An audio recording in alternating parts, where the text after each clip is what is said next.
Hello and welcome to another episode of Graham Hughes' PUBCAST, and today we're outside the pub in a little place called Llanthony. Am I saying that correctly? That'll do. And I'm joined with my friend Mark, who you might know as T-Rexit, and my other friend who's also called Mark, easy to remember, who's a Welsh sheep farmer, lamb farmer. Indeed. So do you want to just tell us exactly where we are? Right, we're in the northern tip of Monmouthshire, in the middle of the Black Mountains, on the eastern edge of the Brecon Beacons National Park. Yeah. In the Llanthony Valley, the border to England is on top of the mountain, just behind us. So that mountain over there, that's England on the other side of that? That is. The Offa's Dyke footpath runs along the top of that. And if you go and stand on top of that, everything you can see is England. It's like a different world. Oh, wow. It's flat on top. It's so weird. I'll have to pick the camera up and show them. Turn around and you can see the God's country. Yeah.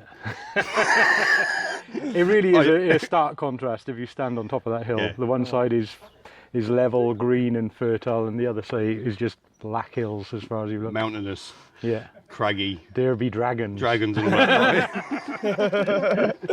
Oh, well, fantastic. So the reason I've come today to speak to you specifically is about how Brexit and how a no-deal Brexit is going to affect you as a lamb farmer, and Mark's just come to watch.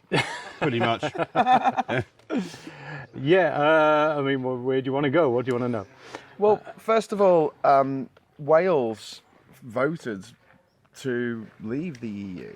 Do you feel like a lot of people were duped into that, or is a lot of people here still think it's a great idea?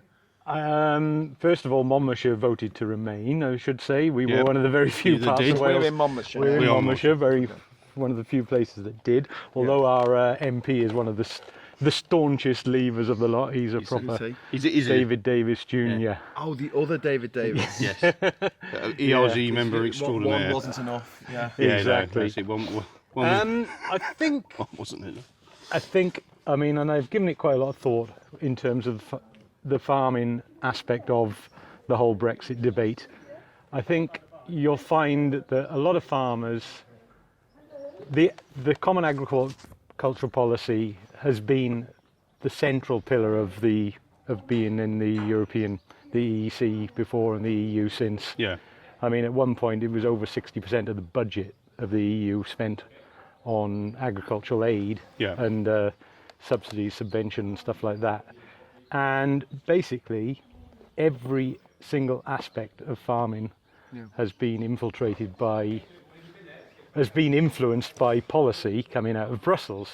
And because such a large part of the income of all farmers within the UK, within the whole of Europe really, comes from that subsidy check, it's been used as a stick to beat farmers with for decades. Every single policy that's come in that's been unpopular, it's been, sorry guys, EU made us do this. And so basically farmers have been beaten. About policies like that the farmers aren't happy with, or that make anything that makes it a little bit more difficult or more expensive. So about like ear tagging, individual ear tags in sheep, which costs £1 for every sheep that goes in there. We never used to have to do that. Sorry, it's an EU regulation. You've got to do this now. Sorry, bloody EU making us do this. If you don't do it, you won't get your check. All right, then we'll do it. There's things like disposal of dead livestock. People used to just dig a hole and throw them in there and cover it up, or throw them in the river or whatever. Nobody ever did that. Honestly, it was just they just died in the floods. But there was there's reasoning behind all of that, and that is we don't want to be polluting watercourses and. Exactly, and the reality is these things would have come along anyway. Yes. In a civilization that develops, these sort of policies come in, whatever. But it was always sold to us as it's not our fault. The EU's making us do this. Right. And so all farmers have been beaten with the EU stick. Well, I find that since the 70s. From someone who's grown up not in the farming community at all, but it's been like that in our newspapers. Has been this othering of the EU. There's somebody else who's making us do things that we don't really want to do. They're making our lives more inconvenient with their stupid laws about bananas and the filaments and light bulbs, and it's kind of like weaker vacuum cleaners and take that round a little bit because I'm touching your t-shirt. There you go. Taking the power out of our vacuum cleaners. But at the end of the day, James Dyson, he's just gone to live in Oh yeah, let's not talk about him. Singapore. At the end of the day, these things are natural developments, and what happens in Western civilization as it grows up, Yeah. these laws come in anyway. It's animal welfare as well. It's isn't animal it? welfare. The amount that Human welfare as well. I mean, truck drivers can drive, and the distance that you can take livestock without them having a break or water and things like just that. a small example. The week after Brexit, I was in the cattle market, took some sheep in, and you have to have, all your sheep have to have an electronic tag in their ear to sell them in the market. EU regulation, blah, blah, blah. Yeah. I was there and I went in and I met a bloke coming out with a face like thunder. Yeah. And he said, I don't effing believe it. He says, they still want me to put effing fucking tags in my ears. I voted last week not to have to do this. And honest to goodness, he thought that by voting Brexit, that was it. He would never have to Did put. he also think that would be it for his farming subsidies? Because I don't know how. So I don't think they got that far to think in these things. Can we talk a little bit about the economics of being a farmer? Yeah, for sure. The cycle would be interesting for the year, I think, wouldn't it? Yeah. Because I mean, a lot of people, including me, don't really know how the economics you were work. a bit of a farmer as well. I do a slightly different model. Did you have like a chicken or something? Pigs. He's a pig man. Pig farmer. He's a pig man. Pig breeder. Yeah. But it's a slightly different small holding model that I followed. Hobby farming. You provide people with gammon. We have actually, yeah. In the past, we've had great slabs of gammon at our place. My friends who are in the vegans freezer are going to be freaking out at this podcast. So, are you? I mean, My wife is a vegetarian and has been for 30 years, Oh, wow. and we produce lamb for slaughter, and that's it. But I mean, you can look around you at the environment we are in. Yeah. I mean, basically, the subsidy is the only thing that holds up this type of agriculture. If you think of the two livestock branches which aren't subsidised in the European Union, are chicken meat and pig meat. There's never been so you don't get any subsidies. subsidies? I wouldn't anyway, but because I was only doing a smallholder model. Yeah. But no, you don't get any subsidies. There in pig hasn't been farming. subsidies on pigs or chicken, and if you look at the models for pig and chicken, it's the most efficient form of agriculture in Europe. Yeah. But it's 200,000 birds in a shed Squashed or in a shed 50,000 pigs in a shed who never see daylight. Never seen daylight. Whereas we were doing a outdoor breeding model, so it's rare breed, Oxford standing blacks we did, and we had a few sows living outside in arks. But you milling still around. had to abide by EU Yeah, regulation. very much so. would. And we we were even more of a disadvantage because we wouldn't actually get any rural farm payment as it was. It's a cap basically. It is the cap. Yeah. But we wouldn't get anything because we were small. Our acreage isn't enough to get anything. It's I not think worth it's applying. under 5 hectares isn't. Yeah. You don't get anything anyway. Yeah. It's only over the first 5 hectares. You don't get anything that keeps people who've just got big gardens from from claiming in. Yeah. Okay, so just run us through a typical year in the life of a Welsh lamb farmer. Well, I guess the season really starts around end of October, November, when you put your rams, or your tups as we call them around here, the male sheep, go in with the ewes and start the mating cycle.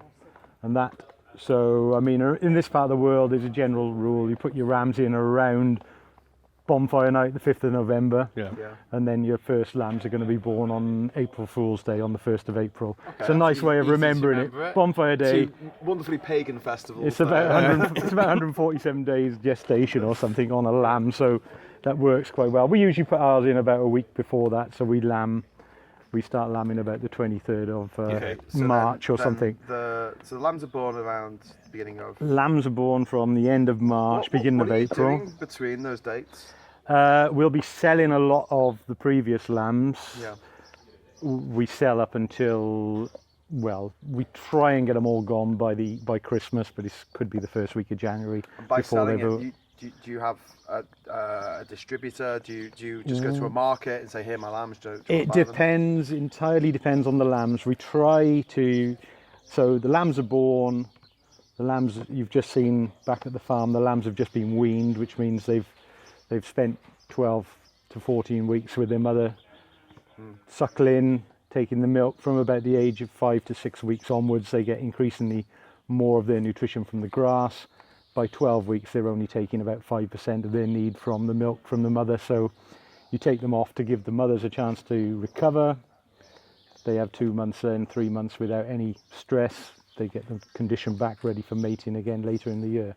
The lambs then go on and grow, and we'll start selling them from basically from about the end of August. The first lambs will be fit, ready to go, fat, off grass. That's just, I mean, there's different models where people lamb earlier and they buy in concentrated food, soya protein and things like that, and try and fatten them quicker, because the price is always high in the spring.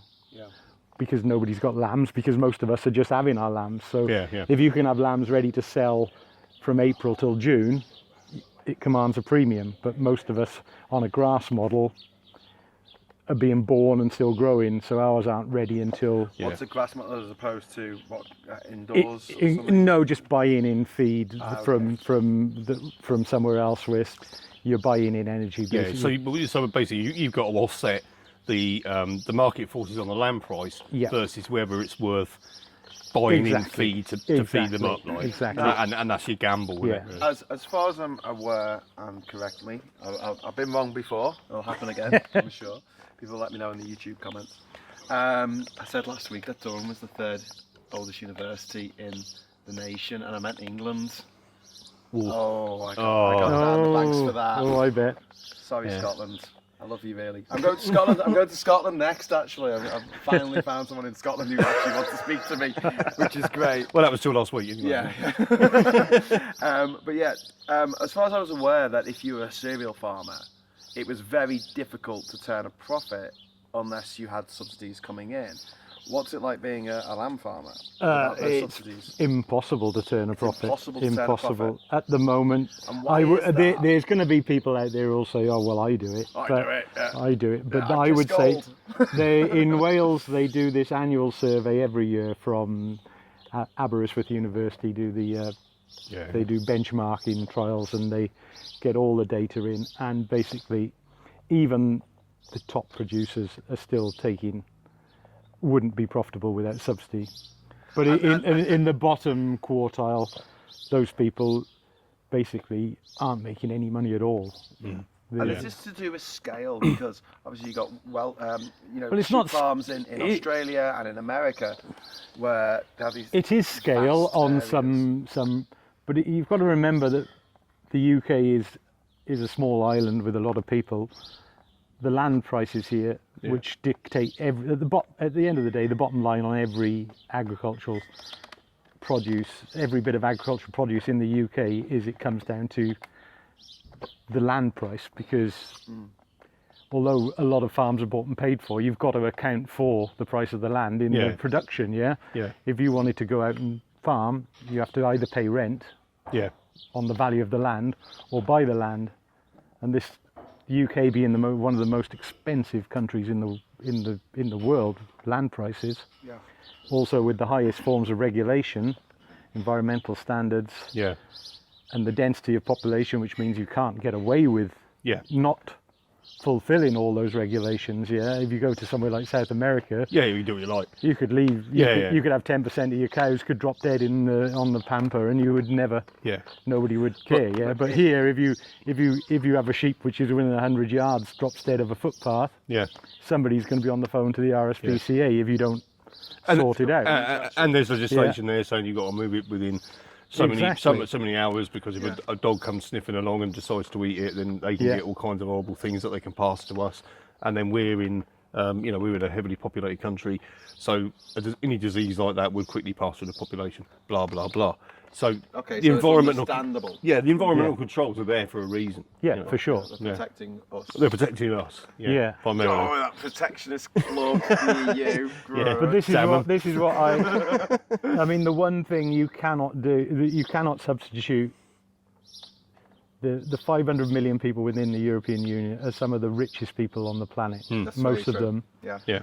Our product from the UK agriculture is possibly some of the most expensive to produce Yeah. in the world. Yeah. You can't just stick your finger up at that market and say we're going to find a market somewhere else, because There ain't one.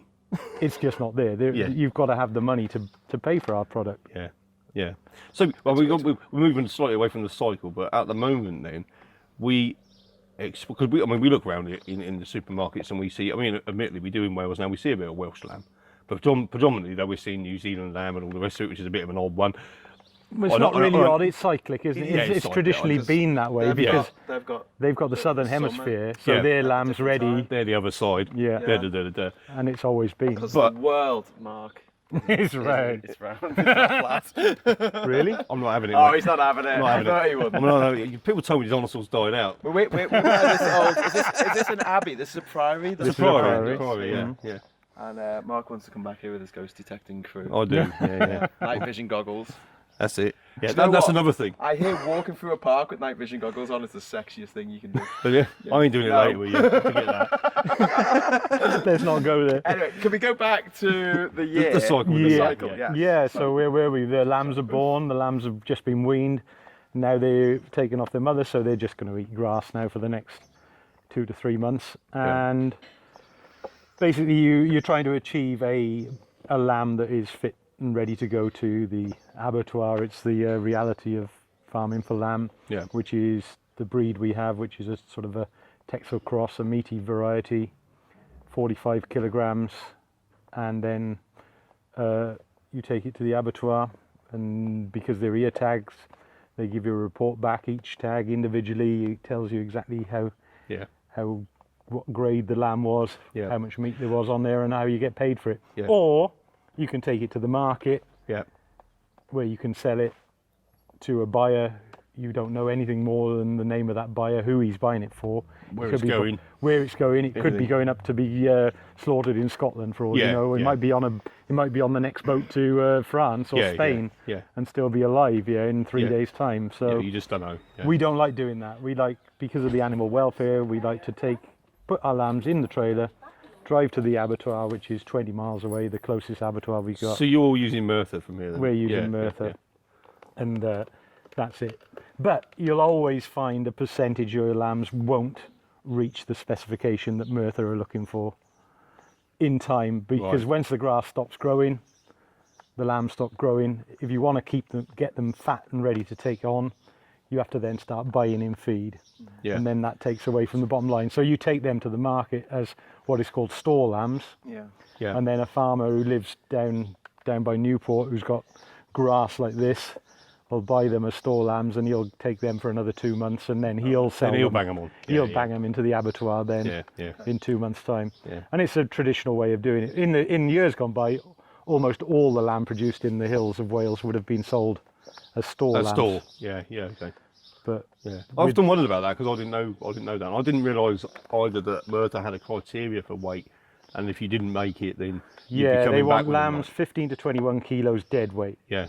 and they have a grid with a fat class grading which shows you how much meat there is relative to the fat. much So fat, they don't yeah. want skinny lambs with no fat, but they don't want big lambs covered in an inch of fat either. Yeah. Which would be like ours would be. Yeah. Yeah. So you have to jiggle around a bit. You've got to be weighing your lambs every week. You have to be putting your hands and feeling their backs, feeling how much fat. How different is the market then? And once a sheep is too old, I guess, once a lamb is too old, does that, you can still sell The price, that for meat, the but price, goes like down I or could not? take I was taking pens in just before Christmas last year. I had some which weren't good enough to go to Merthyr. They weren't quite big enough to get the grade, but I take them in there at 42 kilos. I might make £75, Yeah. say, on a 42 kilo lamb, good Yeah. quality lambs. People were in there with lambs which were 55, 60 kilos, and they were making like £77, £80. So they'd be making three That's or per lamb. 4 pounds more on a lamb for something that's 15 kilos heavier, Yeah, almost a third heavier. But that's fat, what you're saying is... It's just because at the end of the day, everything in life is standardized. Tesco's have a piece of black plastic tray that is 10 centimetres by 20 centimetres. They wanted to fit that. Yeah. 6 chops fits on that tray that are this size. Yeah. If the lamb is too big, then they don't fit in that tray. Yeah. So the market has suddenly gone from the whole of the UK Yeah. to a specialised butcher. Yeah. Yeah. And then And is I was reading about the fact that in Britain there are certain cuts of lamb that we don't eat, cuts of sheep that they do. We could in, sell- in, we say, could sell- Spain or the south of France. if we had lambs which had 6 back legs and only 2 front legs, you'd make a fortune. Yeah. But Yeah. it's like everything. If you had chickens with 6 breasts, Yeah. Yeah. you'd make a lot more money. We I can wish I had 6 hands. Total recall joke. The geeks in the audience. Anyway, go on. basically lamb chops and legs and leg of lamb. Yeah. Sell What happens everything else. if you try and sell the rest of it? I mean, is it just something that naturally goes to foreign markets, or It would do, or it's taken off and minced to go into ready meals, okay. Yeah. whatever, or like we said, into. That's low quality. It's no, the quality is fine. It's just the housewife doesn't like cooking it.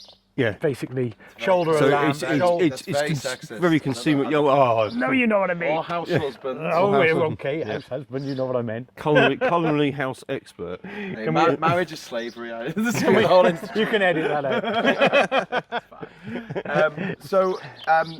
When we have this cycle then of each year, you have the time when the ewes are introduced to the tups. You gone? That's very right. Shakespearean, actually. That's Yes. from Othello. Is it? Yeah, because there's a racist in it, and he says, "Oh, the black ram is tupping your white ewe." Enough, no more. 'Tis not Yeah. so sweet as 'twas before. Yeah. Very good.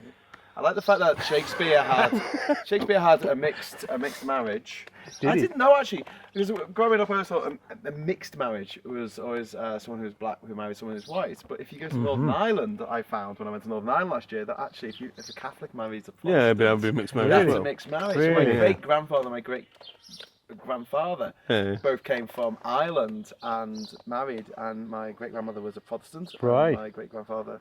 No, sorry, my great grandmother was a Catholic, and my great grandfather was an Orangeman. Oh, really? Oh, Yeah, I and know a joke they about ran away that, to but- Liverpool, and hence me. So thanks for doing that. Anyway, they had a mixed marriage. Anyway, There we we kind of go. got off the point here. We did Tangents. do a fantastic production of Shakespeare in the Abbey last year. This time last year, fab. What was it? Midsummer's Night's Dream. Brilliant. Oh, On Midsummer's Night. Oh, totally. Just over the Llanthony. Llanthony. Just say Llanthony. So it's easy. Anthony, the name, It's Anthony. but with just double L at the beginning. is indeed, Triple yeah. L, the cl- plan. Yeah. So where do I'm going to get to the point. Where do the EU subsidies come in? Do you get a check? Do you get a big novelty check You at the get end of the a year? and, like, fantastic check. It's like Christmas on the 1st of December every year. 1st December. Yeah, on the 15th of May every year, you have to fill in your single farm payment stuff, which basically is a huge document which outlines everything that you do. It's like Big Brother's watching you. You have to Yeah. say you have to account for every square meter of your farm Yeah. on this with maps, and you have to say exactly for the next 12 months what is going to be growing in every square meter of your farm. Yeah. You have to, if you do more than 15% of your farm is in arable production, so that doesn't really count around here very much, but if it is, then you have to introduce greening measures which means to offset the arable production you have to maintain a certain percentage of hedgerows, blah blah blah, and do all these, and you have to have it all has to be picobello on this document like this, which gets sent off, and if you get it wrong, you don't get paid.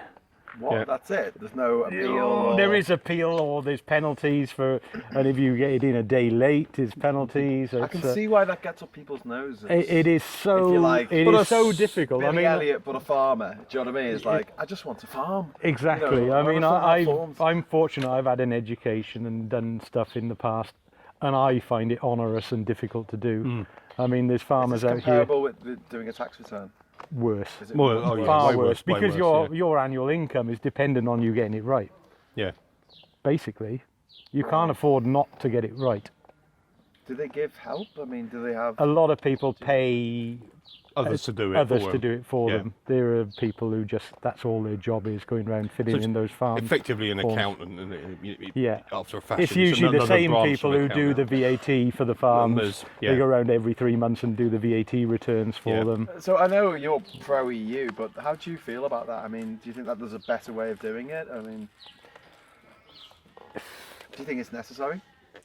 Well, the thing is, the subsidy part of it is absolutely integral, isn't it? So you've got to have a measured way of doing it. And CAP needs reform, definitely. CAP needs reform. I mean, I did work actually in CAP reform in the past, in a future, in a different life. You didn't work hard enough, Mark. You've only got yourself to blame. Yeah, exactly.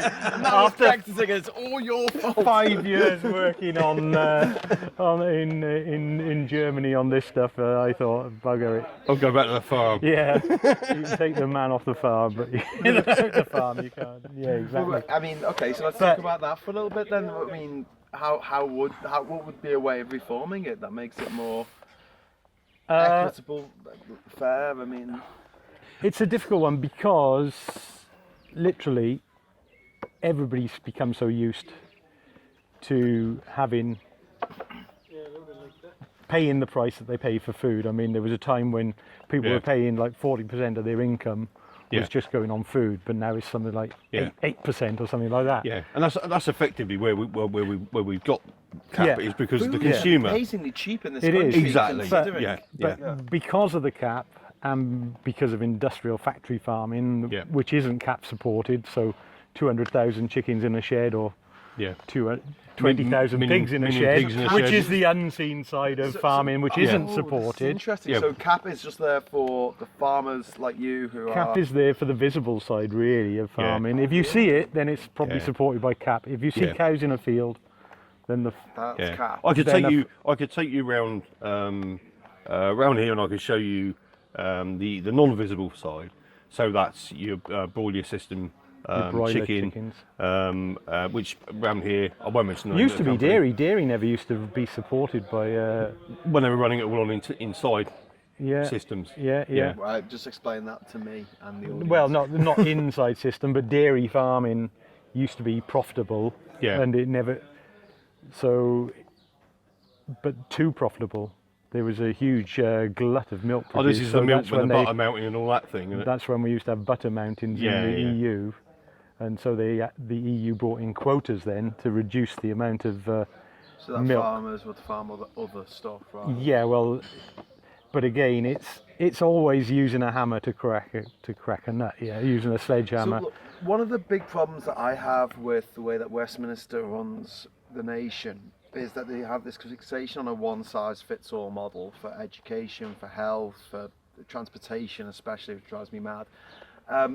Is that not a problem with the Common Agriculture Policy? How can a policy cover an olive farmer in Greece with the same this is an rules argument, as but it doesn't. farmer? It doesn't, does it? I mean, a lamb producer in Greece may have to a certain extent, abide by the same rules as a lamb farmer, a sheep farmer in Wales, in that they'll all have to have individual electronic tags in their ear. They won't be allowed to leave their dead stock hanging around. Lying around on the street, like. Yeah. They'll still have to fill in their application form and say exactly what they're producing where. Every farm in Europe is doing that. So when you're filling out your form, and I appreciate that it's this big. It's all done online now. So it used to be all. It used to all be handwritten. My heart goes out to you because I have to apply for a US visa. I can't get the ESTA. I'm banned for life. Right. ESTA. And as a result, I have to apply for a visa, even if I want to change planes in America. Really? And just filling out those forms, the point where you go up to like page 17, and I'm like, oh. But I mean, I can't be bothered. And I've got a really, really simple farm. It's one farm. It's ring fenced. Yeah. It's all there. The farm's in the middle. The field's around the outside. And I basically do the same thing year on year. Yeah. The same. Whereas, if you get farms which have who've started bit of renting land a over field here, over bit there, of land up bit over here. there, 2 fields on the other side of the mountain in England. God, they're the ones who, if they've got land in England and Wales, because it's different rules for Wales and England. Hang on, I thought it was a common agricultural block. Oh, no. Tell me more, Mark. No, every country is free to interpret itself As they wish. as they wish. Yeah. What, So- you mean we could just make up our own rules? To a certain extent, yeah, within the boundaries, within the boundaries, within of the the common boundaries of it, yeah. agricultural Oh policy. my word! Don't tell Lord Rees-Mogg, he'll have an aneurysm. Not that he's a lord, he just looks like one. Yeah. There you go. Yeah, no, it is that way. I mean, so the last major reform was back in about 2001. Yeah. It was a huge. Before that, it used to be based on headage payments, the number of animals you kept. So the more animals, you got a payment per head of animals you kept, which is one of the reasons why there was such a proliferation of sheep on the hills of Wales. Yeah. They gave you what, £10 per head of every sheep that you had. So you wanted loads of them. So people just put Get as many as thousands you of can sheep out on the there. mountain. It didn't matter if they lived or died, or if they had a lamb or not. got 10 for They each got one. a tenner for each one, yeah. Yeah, yeah. Because before that, it used to be paid on the lambs they produced, which was so you had to have the lambs, and you got a payment in the market if a lamb reached specification. Right, okay, yeah. But then they changed it to the headage payments, so there was overgrazing and all the rest of it, which people still believe is going on, but they're living in the past. Yeah. These hills are undergrazed terribly now. Yeah.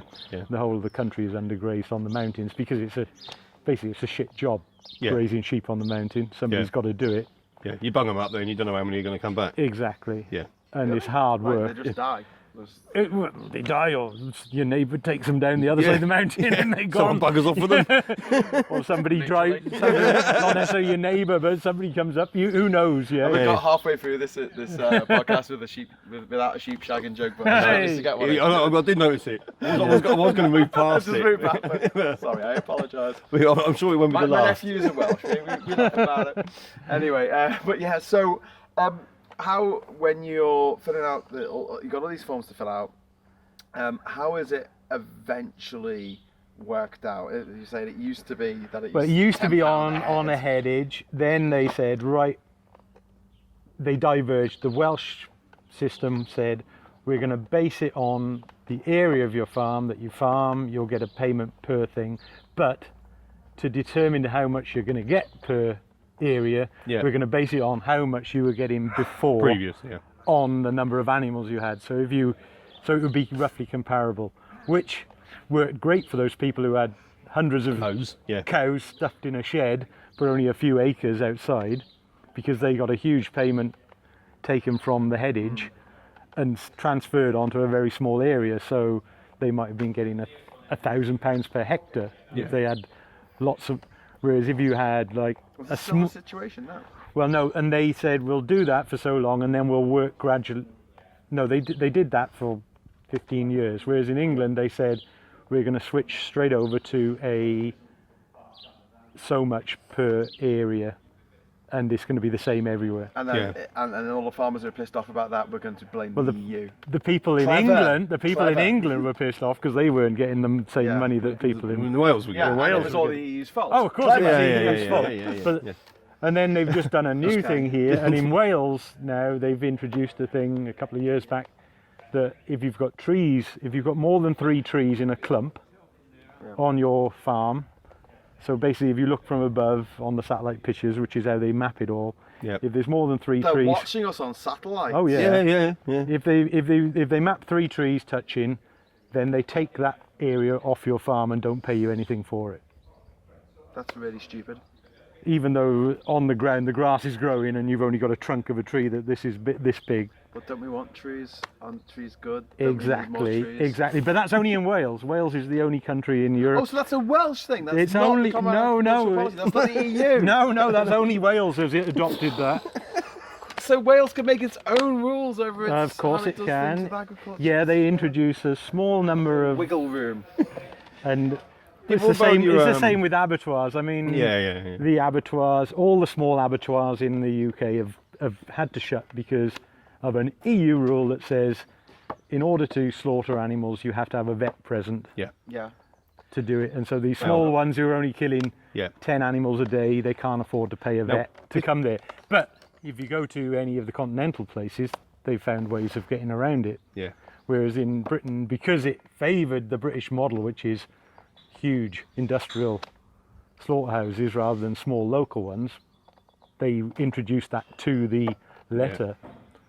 And so in other countries they just kind of ignored it a little well, bit. they share one vet who travels around. That's the way I was thinking of getting around it. Yeah. As you said it, I was like, I'm sure there's a way around this. Yeah. but- Yeah. That would require some kind of joined up thinking though. Yeah. And that's where. Oh, but the brilliant thing about the EU is that it's necessary for Britain to blame everything on. Oh yeah. It's like Israel in the Middle East. If Israel didn't exist, you'd have to invent it, just so all the Middle Eastern leaders had something to blame everyone on. Maybe Cyprus would get a hammer. Anti-Semitic.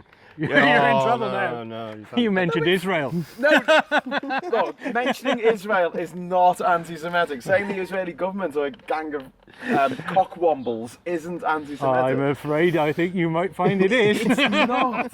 In the same way that saying that the people in Westminster are a bunch of cockwombles isn't anti-British or anti. Or saying the Welsh are all a bunch of sheep shaggers. Well, I never said that. Yeah. You just thought. You just know. I just thought. No, I was just thinking about sheep. Anyway, my surname is Hughes, so Yeah, there we go. Welsh ancestry. Very Welsh. You know. One thing I was going to say on the vet thing actually, which ties it in as well, is that at the moment in the vet industry, 95% of the vets that are employed in the meat processing industry, so that is the ones that are European citizens. Are European citizens, Eastern European Interesting. Union citizens. Yeah, and So- especially Spanish. There's a lot of Spanish. yeah, vets. Spanish, Poles. Hungarian, but a lot of- Hungarians, yeah. This is interesting. So a lot of British vets don't really want to. They don't get They involved don't. in that. No, No, It's the they're same as TB testing. There's a huge thing with TB testing. Which is fair enough. I In mean, this country. yeah, you become a vet because you love animals. I go, Yeah. what?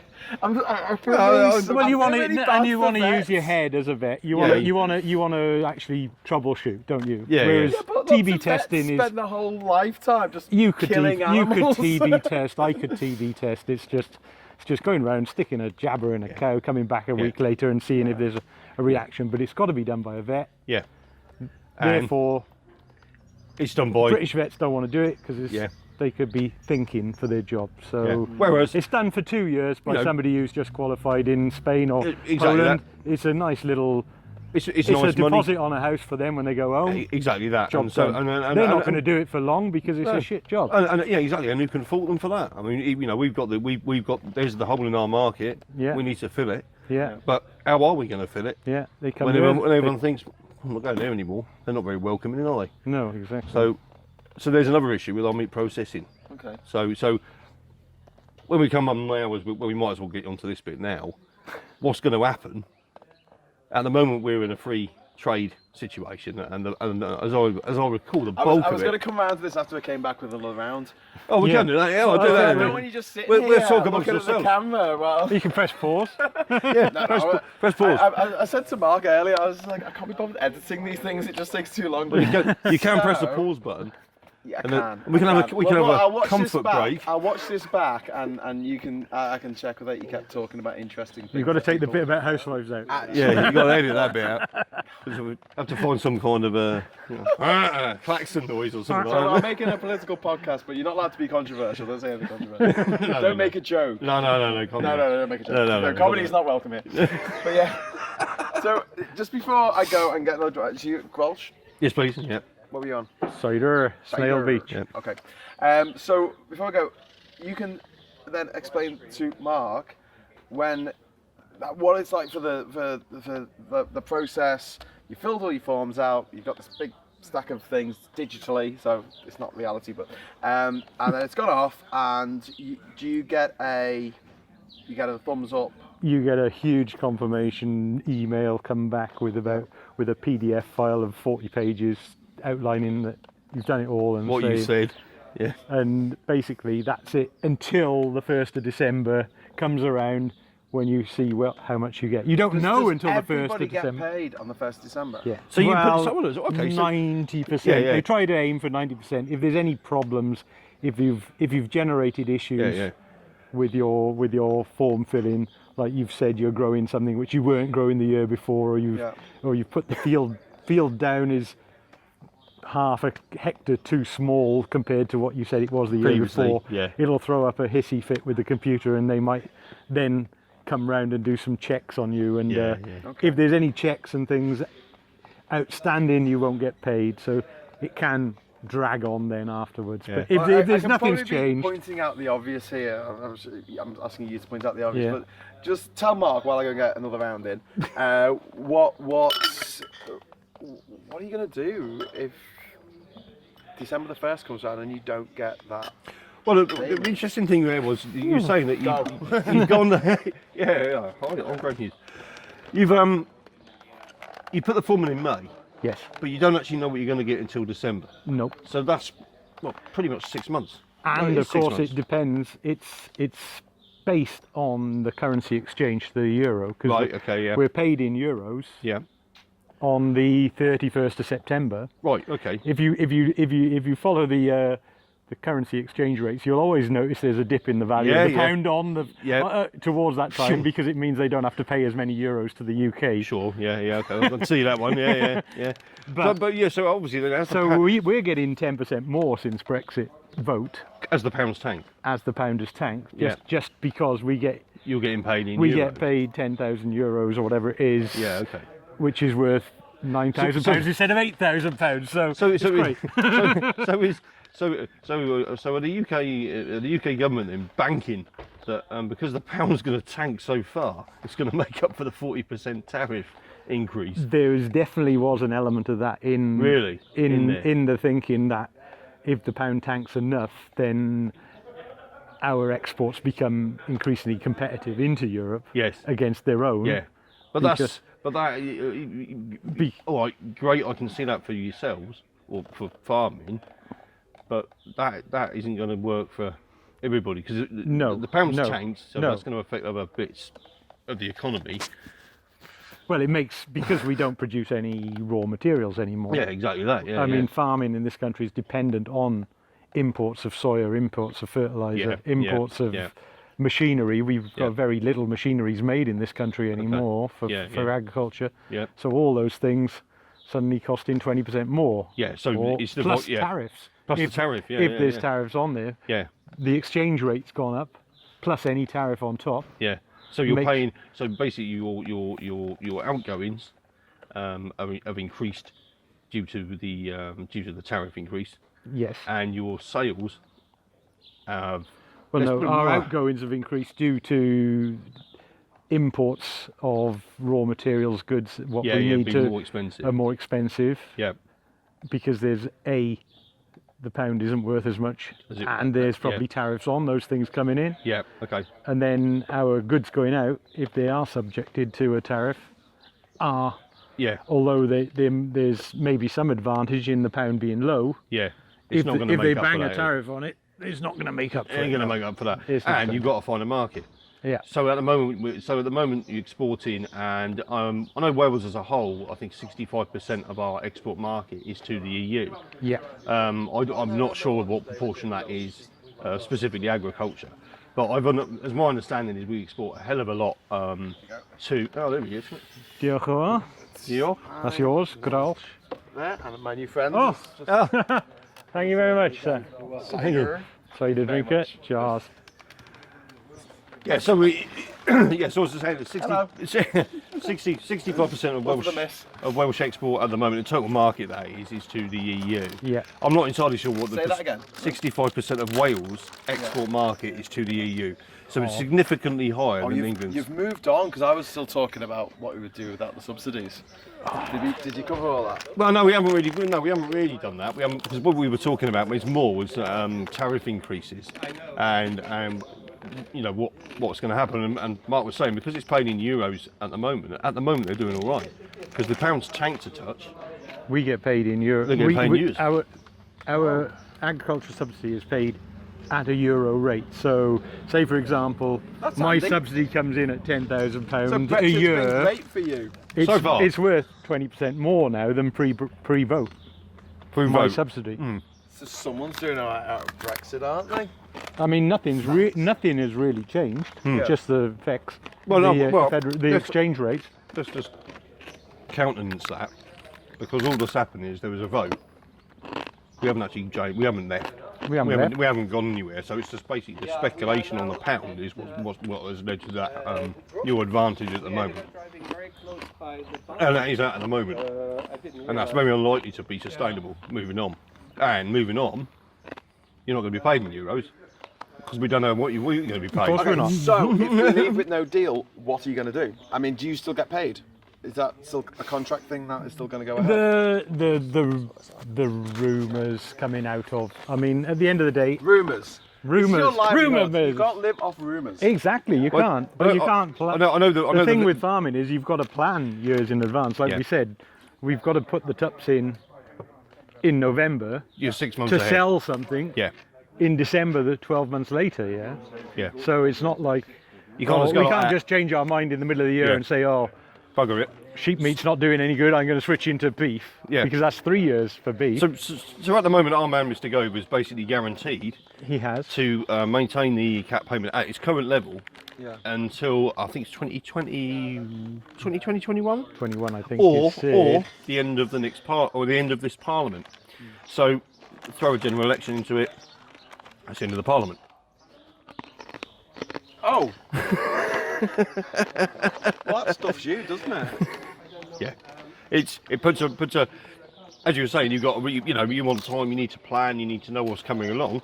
Someone calls a snap election, Boris or whoever, the rumours 24th of October, all the rest of it. That promise of maintaining the cap payment at the same level, out the window with it. It is. It's sort of a sort of Damocles hanging over us all the time. Yeah. What Okay, is so going you've to? got friends who are sheep farmers around here who voted for Brexit and still presumably want it. What's their take on this? Are they like, yay, I didn't want that money. God, stop giving it to me. I don't know. I don't know. I honestly don't know quite what's gone through the head. I mean, a lot of the thing is, it's like in British agriculture, it's like I said earlier, it's always been EU, EU, EU. Everything unpopular is EU, and everything great in the world is New Zealand because they did away with subsidies. Yeah, And they are a fantastic example. It's held up there as the great example of no subsidies, and they're doing great. Thank you very much. Yeah. But to compare the two countries, Totally different countries. is Okay. chalk Completely and different. cheese. Chalk and Well, cheese. take me through that. What's the big difference? I mean, the population of New Zealand is 4.7 million. It's about the population of Wales, or Yeah. so they're Scotland, isn't it? Tiny Yeah. population, and It's a long way from anywhere. Yeah, no new cars. Grass grows in parts 12 months of the year in parts of New Zealand. Yeah. The North Island climate is fantastic. It's absolutely, it's ideal for it, isn't it? Yeah. You know, you're in a good setup. The land structure is that a small farm there would be the size of 20 farms over here. So you have scale. Yeah. Yeah. And Which is fine. I mean, you could do the same model here. You could say, right, this valley, one farmer, farm the whole valley, yeah? yeah. Just take out all the hedges, all the fences, Yeah. just run 20,000 sheep in this valley, yeah? That would absolutely decimate the environment. Yeah, but it's an economic model that works in New Zealand without subsidies.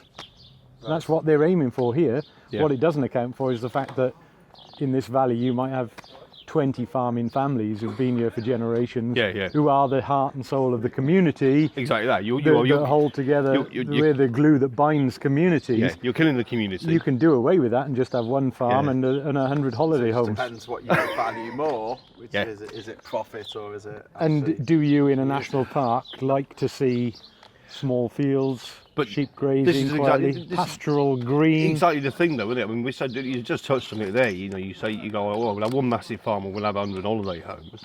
Those holiday homes don't suddenly, when it starts turning into a kind of industrial type landscape. Or, suddenly it wants to go on holiday there. Exactly. That doesn't look the same. I mean, what you're seeing here is an agricultural New landscape. Zealand's not industrial. I mean, No. But I mean, for example, if you go over to say East Anglia, where you've got big, flat, massive, wide open fields, and it's very heavily mechanised.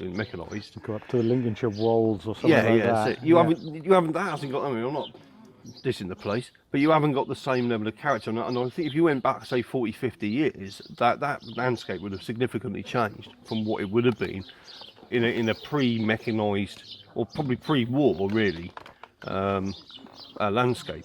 But if you're looking back at that, you're falling into the trap, aren't you? That's the thing. What's the plan?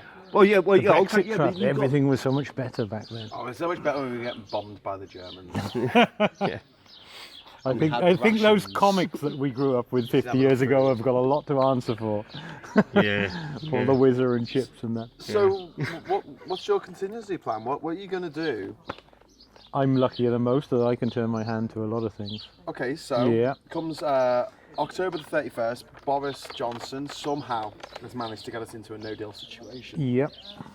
By hook and by crook. Yep. Because he is a crook. Yep. That's for sure. What do you do? What do? I head back to Germany. Yeah. I was going to say what we haven't touched on here is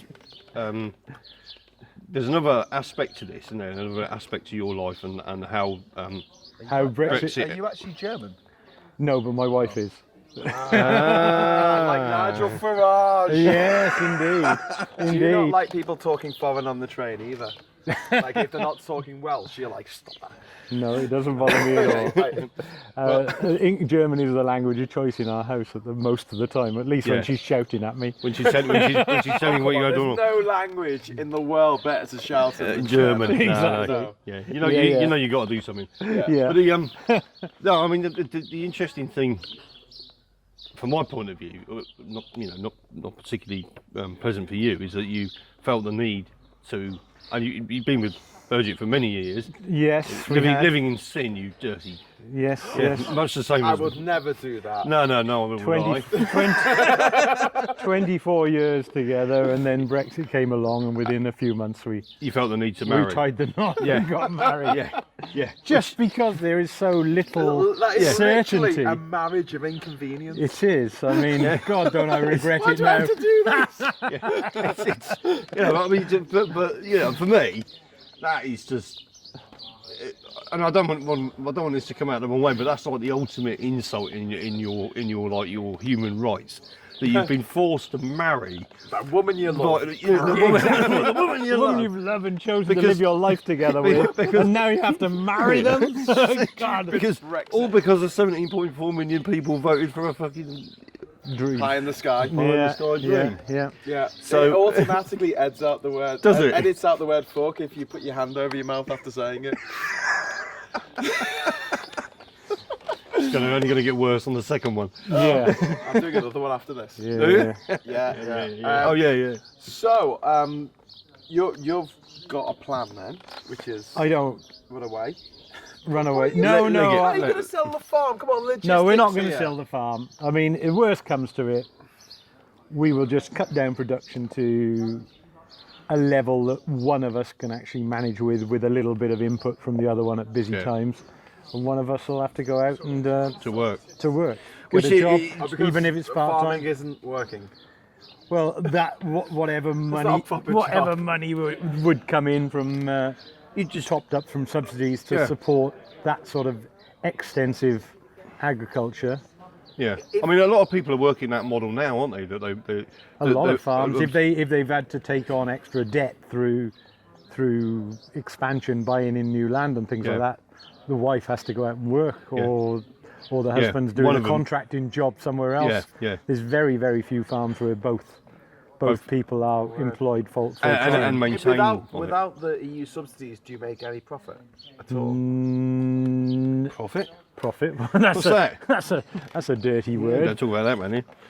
There is a tax system in Wales, you know that, don't you? No. Wow. Don't make anything. Well, you can carry on doing it out the goodness of your heart for society. Well, I am anyway. To a certain extent, there You is. are, yeah. I mean, the subsidy alone is only a small part. There's also environmental payments, Yes. which I get because I farm in a way that's Yeah, many of these are EU. they're This is EU. interesting. So, Yeah. we So were there's talking a- about there's this- hedgerows this before and things like that. You Yeah. actually get topped up by through having environmental payments. environmental biodiversity. By taking on a contract to maintain those hedgerows, So hedge to laying, traditional graze- hedge laying methods. to graze less intensively Yeah. in certain areas, so that wildflower meadows come back, Yeah. so the insect life and All the birds. things people like to see when they're on holiday in the country. Yeah.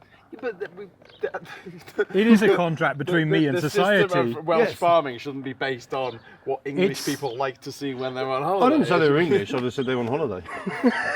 But on an island as densely populated as this, with a population that is so geared up for leisure time Yeah, and tourism. Yeah. and tourism, who just their weekends are work Yeah. in the city, Come out drive to to the countryside for the weekend. Yeah, Yeah. the countryside It's the doesn't playground. just exist. It's Yeah. a playground, but it doesn't exist in isolation. It is Yeah. a It's workplace. worked environment. Yeah. But if people are coming out here and they say, well, we don't want to see monocultures of corn, of Yeah. maize and things like that. If we Yeah. do come out here, if we're paying subsidies to these farmers, we want to see Yeah. We want- wildflowers, we want to see butterflies and we want birds, to see. we want to see hedgerows. We want to see well-maintained gates that we can open. We want to see. We want styles that work, Yeah, and yeah. that I don't think so. collapse. Yeah. Yeah. So therefore, that is the future of subsidies in the UK. Because I mean, like I said, a large amount of that figure, that elusive figure that we pay into Brussels, if Yeah. we do Brexit, then somewhere along the line, some of that Has got to come back from has got somewhere. to come back to somewhere. Yeah. I mean, the chances are that the same amount is going to find its way back into agriculture is very, very Very slim. well. This is the thing, and I mean, But- and I mean, this kind of ties in with the whole kind of. But then society has to ask itself, does it want sheep and beef Yeah. to go underground like chickens and pigs? Yeah. Yeah. Because Yeah.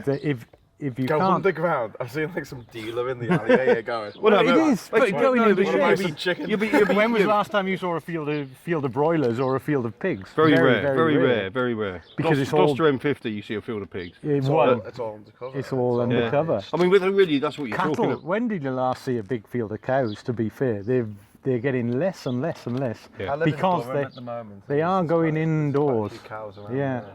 But they're going. I mean, really, what you're talking about here is you'd be talking about one big farm, and what you'd be looking down the valley at is some big portal frame shed. I think I have less of a problem with artificial light. Chickens are only about 35 days old when we eat them. I think. Whereas cows and sheep and Sheep just hate being indoors. Yeah. being Pigs- indoors, pigs- I think is Pigs, pigs are like humans in in that respect that they can probably shut their mind out, Yeah. like a prison camp. Yeah. It's a Yeah, mentality that they can get around, whereas they're clever enough to actually get around that Yeah. somehow. I Whereas mean, sheep having- just go mental. Okay, Yeah, so they go nuts on so them. let's Yeah. pretend that we'll take Gove at his word, and you continue getting your subsidies. Of some, Now you're they have talking said about- it will be transferred into environmental payments. Yeah. This is the future. Because in Wales we have a separate system to whatever Gove says. Yeah, it's going to you do get something slightly it's going to be different done there. completely different by Yeah. by the Welsh. Assembly. But what I wanted to ask is, so you're saying that you take your lambs 20 miles down the road to Merthyr Tydfil Yep, when they're slaughtered, and then that meat is sold. Tesco's.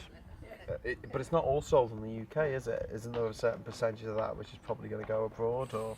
Quite likely, but I think most of the lamb which goes abroad is either exported live or it goes Yeah. through.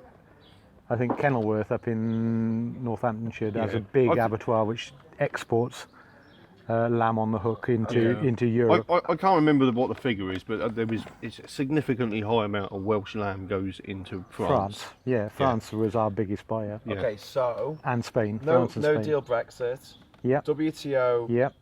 tariffs Yep. kick Yep. in, so it goes from 0 to between 40 and 40%. 45%, Yep. depending on the cuts. What's that going to do to Welsh farming? Even if you're getting the subsidies, is that just going to Well, that's your market, isn't it? Well, that's it. Is the price going to drop by 40% so that the processors are still going to make the same money? In which case, that's us out of business. Mm-hmm. If Okay. there's so that way's doom. But, that way's doom. yeah. I mean, you can't even envisage. They say, "Oh, we'll find new markets," but like I said before, Where there's are no- these markets? Where are these markets for people prepared to pay £5 for a kilo of lamb? Yeah. I mean, they made a lot of noise about Japan. They're not. and who's just done a great deal with Japan, Yeah, the EU. Well, they said with the rise of China, there's a great market. Chinese will buy all our. Yeah. Or they said the Chinese will buy all the New Zealand lamb because it's so close. Yeah. And therefore, Yeah. we'll be able to, we won't have the we'll New infill. Zealand lamb coming here, so we'll be able to sell a lot more. What happened? The Chinese, being the clever people they are, came over here, bought all the best genetics, and set up huge sheep farms in China, and they're now the largest producer of sheep meat in the world. Yeah. Yeah, that's true. Yeah. So we didn't ever have that market that was going to take be the over, saviour. which was going to save the world of sheep farming, because they're cleverer than that. They just so now before we look around, they'll be exporting to us because part of any trade deal will be reciprocation. Even if the subsidies continue, you're absolutely stuffed if you're the people buying your sheep, buying your lambs are going to have to pay huge tariffs. Well, they're not going to If they buy are. it. They're just not going to buy it, are they? they're not. I mean, the only countries which you might You'll get only away sell with half a lamb. I mean, they've got their own lamb industries within the EU. Most countries, Romania's got a large sheep meat industry. France and Spain have got quite a large sheep meat industry. Nothing like as big as ours. Yeah. But at the moment, if they think they can slap a 40% tariff on to benefit their industries, why wouldn't they? Well, they will be allowed to under Exactly. the WTO rules that we want to go to. They can just say, "Oh, we're going to make everyone And what put people 40% tariff on specifically British." yeah. I mean, No one else's. I mean, I think the thing to kind of realise as well is that, I mean, and there is, we said, you know, there's plenty wrong. We all know there's plenty wrong with the EU and there's plenty wrong with the cap. There is. But the cap has come about and it's found its way as the common policy for all of the different countries within the EU, and it's muddling its way through, and it's getting to a point that's it's kind of working. You know, it's always going to change over time. It's always going to Would you change. go with that? Would you take I it would away? definitely. I mean, I would say one thing I've noticed is how slow it moves. I mean, like I said before, I worked on cap reform from 94 to 1999, and the stuff we were working on now is What you were cutting talking edge about there. policy Yeah. that's coming out now. Yeah. So, So that's a this- 20-year delay. the kind of academic input to the EU that's going in, you can see what's coming. Academics have the benefit of not having to deal with reality, Yeah. so you can actually put forward the idealized situation of what needs to change. Yeah. But by the time you can get consensus between Yeah. 28 countries of the direction and then Yeah. develop And policy, then the implementation of that. develop policy and agreement and implement it, it could be 15 to 20 years down the line, and it works, which is because where we are now. Yeah, but and it's understandable because as we were saying earlier on, you're farming by the very nature of it. It's you're planning Yeah. long in the future for things, and so Yeah. it can't be a reactionary. No. I don't think you ever would be, but you can't be a reactionary change because what might work one year might not necessarily work the next year. So it's got to be a only slow and gradual process. Exactly. What about the argument now? Okay, well, we just plant a load of trees, rewild. Well, if you go Wales to and you we go import to all our meat the from other countries? go to the Vosges Mountains in France, or go and look at this forest on the other side of the valley here, or the next valley over, which is completely forested. If you go into the forest, you will find farms.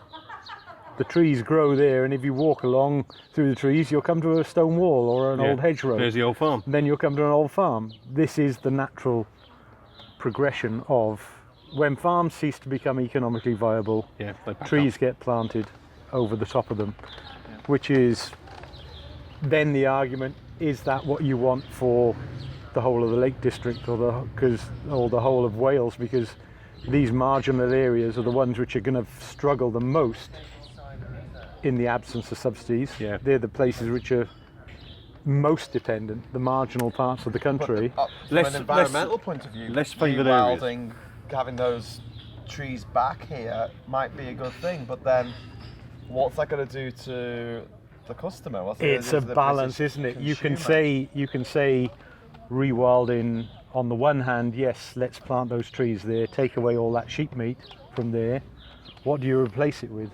You replace it with beef that's grown in the Amazon rainforest somewhere else. It's someone else's problem then. We add food miles, which is a huge concern. Yes, absolutely. Yeah. I mean, you can I don't say really what you want to like be about. eating, lamb from New Zealand. I'd rather be eating it down the road. Say what you like about the lamb here. Some of the lambs which go out here, you'll put the rams on the mountain with the ewes, and then you'll bring the lambs off in the autumn and sell them, and that's the only time, the first time you've seen that lamb, more or less.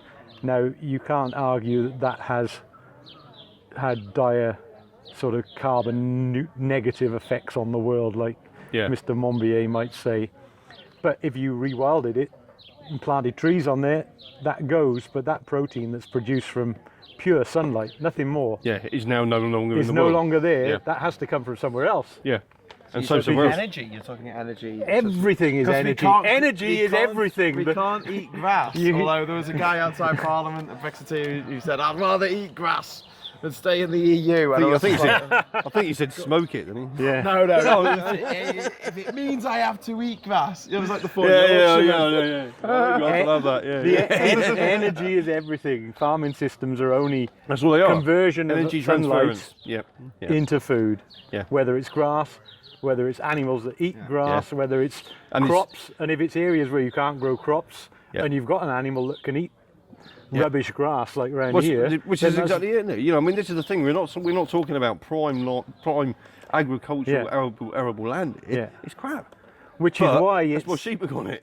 But that's what makes you sick about growing cattle in sheds in prime areas, taking them out, and then growing crops just to feed cattle in sheds. Yeah, it's just bonkers. It's wrong.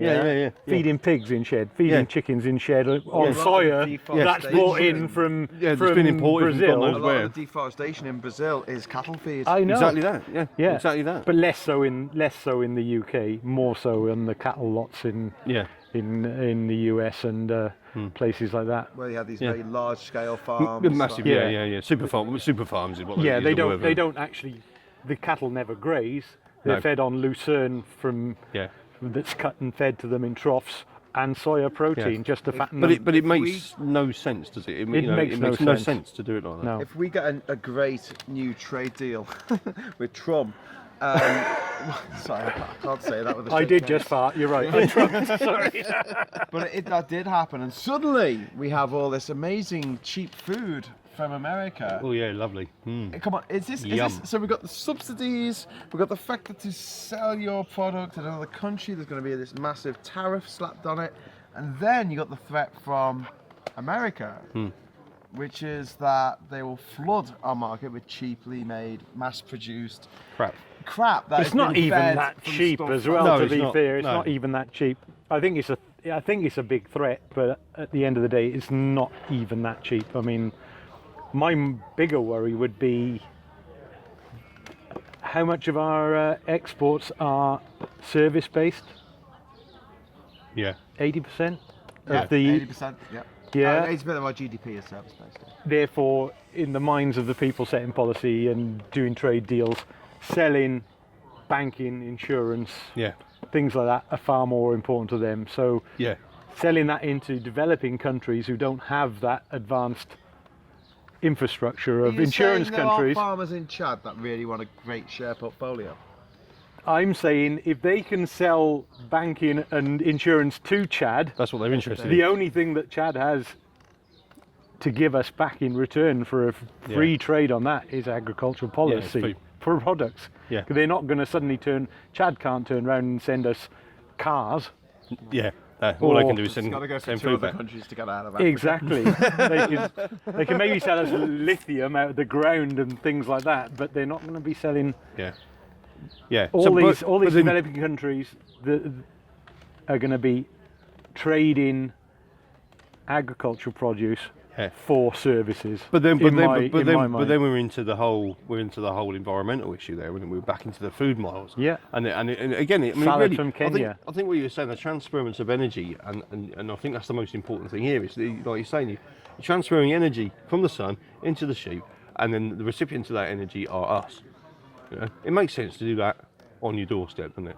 Yep. You know, I mean, you want greater efficiency if you're eating it near where it's produced. Yep. If you're having to bomb it from the other side of the world, because you're flogging some Well, banking it's service. It's or not something. just from the other side of the world. If you're buying it from the other side of the world and the feed from Yeah, for there the is coming some from there. somewhere That's what I else. was. Yeah. Yeah. You're talking thousands of miles of Yeah. of food miles Yeah. and One carbon footprint. we've talked. I'd love to do an episode of this actually on transportation Food around miles. the world. Well, even in I mean, we can go back to the EU and the. I need to fix your mic. Sorry. Sorry there. That's not my fault. So one of the. Designed for shirts, not t-shirts. I mean, I remember watching a program about that when I was living in Germany, funny enough, that one of the inconsistencies is the origin of produce is protected, yeah? Yeah. So you can't sell Greek yogurt unless it's made in Greece, yeah? What if it's made by a Greek? No, it has to be produced. You can't sell a Cornish pasty unless it's made in Cornwall. What if it's made by someone in No, it's Cornwall? got to be made in Cornwall. But the Greek yogurt, they didn't have enough milk for it, so they were shipping the milk all the way across the Alps in lorries, making yogurt in Greece, and then bringing it back on other lorries to sell Greek yogurt in Germany. That sounds like a reason to not have the EU. That's like one of those. It's one of those inconsistencies that needs to be. That's one of these reforms that we keep talking about. Yeah, well, it's difficult Well, we because can reform the EU if we're in it.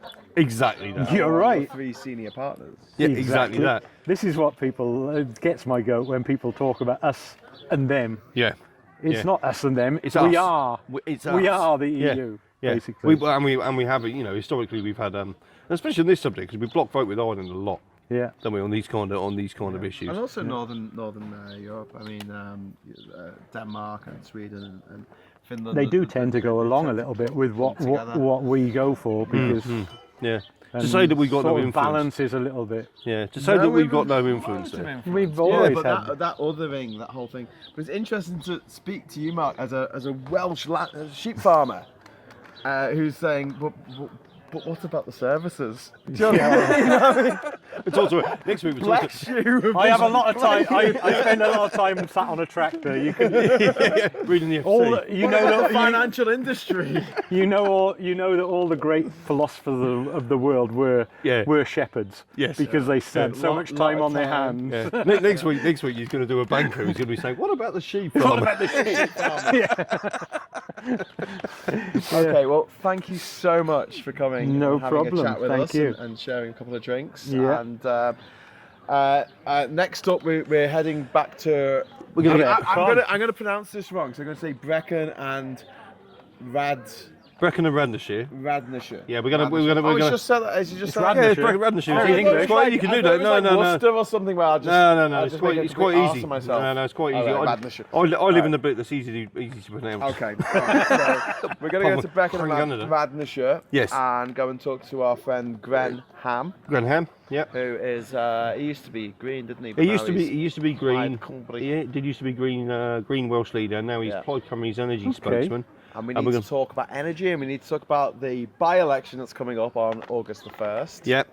in this neck of the woods. Yes. And there's only one Remain candidate, Yeah, which is handy because we're going to talk a little bit about progressive politics. we are indeed. Okay, so stay tuned because that's coming up. I'll probably shortly. post this after this one. But it takes about 6 hours to upload these things to YouTube. You want to try living here? It would take you six weeks. I was going to say, I think that's because I live in Durham, but I mean... Our internet connection shared between two families is 1.5 megabits. No phone service. No phone service. I got to go 6 miles to send a text.